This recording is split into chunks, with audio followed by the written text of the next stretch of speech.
মানুষের জীবনে এমন কিছু গল্প থাকে যেগুলো শুধু গল্প হয়ে থাকে না, সেগুলো আয়নার মতো আমাদের নিজের জীবনটাই দেখিয়ে দেয়।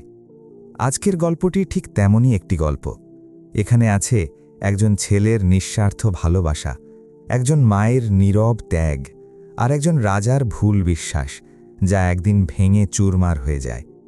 এই গল্প আমাদের দেখায় ক্ষমতা সবসময় সত্যের মালিক হয় না, আর দুর্বল বলে যাদের আমরা অবহেলা করি তারাই অনেক সময় সবচেয়ে বড় সমাধান নিয়ে আসে। একটি নিষ্ঠুর আদেশ কিভাবে একটি পুরো রাজ্যকে ভয়ে ভরিয়ে দিয়েছিল, আর একজন সাধারণ ছেলে কিভাবে ভালোবাসার জোরে সেই ভয়ের সামনে দাঁড়িয়ে গিয়েছিল, এই গল্প তারই সাক্ষ্য। এটা শুধু অতীতের কোনো রাজ্যের গল্প নয়, এটা আমাদের বর্তমান সমাজের গল্প, যেখানে আমরা প্রায়ই ভুলে যাই বয়স মানেই অকার্যকর নয়, বরং অভিজ্ঞতাই হল জীবনের সবচেয়ে বড় সম্পদ। এই গল্পে আপনি দেখবেন ভয় আর ভালোবাসার মাঝে এক কঠিন নির্বাচন, নীরব ত্যাগের মাঝে লুকিয়ে থাকা মহান শিক্ষা, আর এমন এক সিদ্ধান্ত যা শুধু একটি পরিবার নয়, পুরো একটি জাতির ভবিষ্যৎ বদলে দেয়। আপনি বুঝতে পারবেন কেন কিছু সিদ্ধান্ত আমাদের জীবন গড়ে দেয় আর কিছু সিদ্ধান্ত আমাদের ভেঙে দেয়।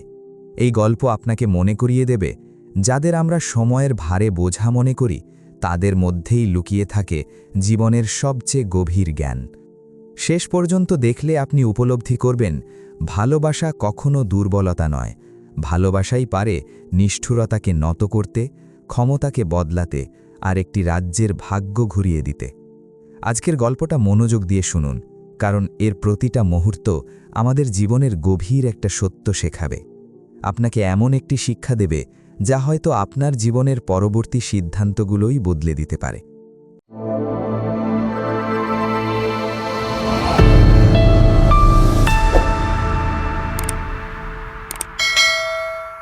অনেক অনেক দিন আগে নিঃশব্দ একটি পাহাড়ি গ্রামে ইসাম নামের এক যুবক তার বৃদ্ধ মাকে নিয়ে থাকত।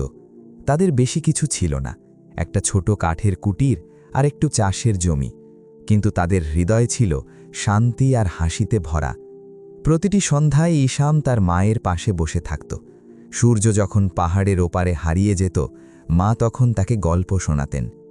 এক সকালে হঠাৎ একটা নিষ্ঠুর রাজ আদেশ ছড়িয়ে পড়ল। রাজা ঘোষণা করলেন রাজ্যের সব বৃদ্ধ মানুষকে হত্যা করতে হবে। তিনি বিশ্বাস করতেন বয়স্করা সমাজের বোঝা, তারা শুধু নেয় কিন্তু কিছুই ফেরত দেয় না। ভয়ে ভরে গেল প্রতিটি ঘর, শিশুরা কাঁদতে লাগল, পরিবারগুলো ভেঙে পড়ল। কেউ সাহস পেল না রাজাকে থামাতে। ইসামের হৃদয় ভেঙে গেল। তার মাই ছিল তার পুরো পৃথিবী, তার বেঁচে থাকার কারণ, তার আশা। কিন্তু এখন সে একটাই সিদ্ধান্ত নিতে বাধ্য, রাজার কথা মানবে নাকি তার মায়ের জীবন বাঁচাবে।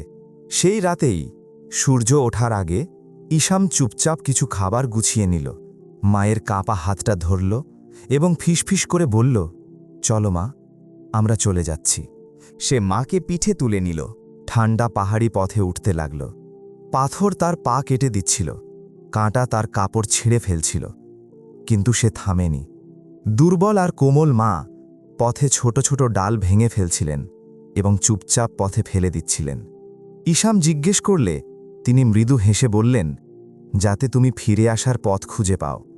নিজের কষ্টের মাঝেও তিনি ছেলের কথাই ভাবলেন। ঘণ্টার পর ঘণ্টা হাঁটার পর তারা পৌঁছালো পাহাড়ের চূড়ায়, একটি পুরনো ভাঙা কুটিরে। ইসাম পাতা দিয়ে একটা ছোট বিছানা বানালো, তার একমাত্র কম্বলটা মায়ের গায়ে জড়িয়ে দিল। তার চোখে জল নেমে এলো।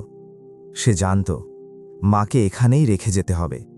সেই দিন থেকে ইসাম কয়েকদিন পরপর এখানে আসত, খাবার আনত, পানি আনত, একটু উষ্ণতা আনত। যতই ক্লান্ত থাকুক সে কখনো মাকে ভুলেনি, আর মা তাকে দেখামাত্র তার দুর্বল হাসি ইসামকে নতুন শক্তি দিত। দিন কেটে গেল। হঠাৎ রাজা আরেকটি অদ্ভুত আদেশ দিলেন, যে ছাই দিয়ে দড়ি তৈরি করতে পারবে সে পুরস্কৃত হবে। রাজ্যে কেউ বুঝতে পারল না এটা কিভাবে সম্ভব। সেই রাতে ইসাম মাকে সব বলল। মা শান্তভাবে শুনলেন, তারপর বললেন, বাবা, প্রথমে খড় দিয়ে দড়ি বুনে নাও, তারপর সেটাকে সমান পাথরের উপর রাখো। বাতাসহীন রাতে ধীরে ধীরে পোড়াবে, আগুন নিভে গেলে ছাইয়ের মধ্যে দড়ির আকৃতি ঠিকই থাকবে। ইসাম ঠিক সেটাই করল। পরদিন সকালে পাথরের ওপর একটি নিখুঁত ছাইয়ের দড়ি পড়েছিল। সে দড়িটা নিয়ে রাজার কাছে গেল। রাজা বিস্ময়ে তাকিয়ে রইলেন। তিনি জিজ্ঞেস করলেন, তুমি এটা কিভাবে করলে? ইসাম কিছুক্ষণ দ্বিধা করে নম্রভাবে মাথা নিচু করে বলল, মহারাজ, এটা আমি করিনি, এটা আমার মায়ের জ্ঞান। রাজা নীরব হয়ে গেলেন। দীর্ঘক্ষণ ইসামের দিকে তাকিয়ে রইলেন। তারপর বললেন, সারা জীবন ভেবেছি বৃদ্ধের কোনো মূল্য নেই, কিন্তু আজ এক বৃদ্ধার জ্ঞান আমার রাজ্যকে রক্ষা করল। তিনি থামলেন এবং হাসলেন।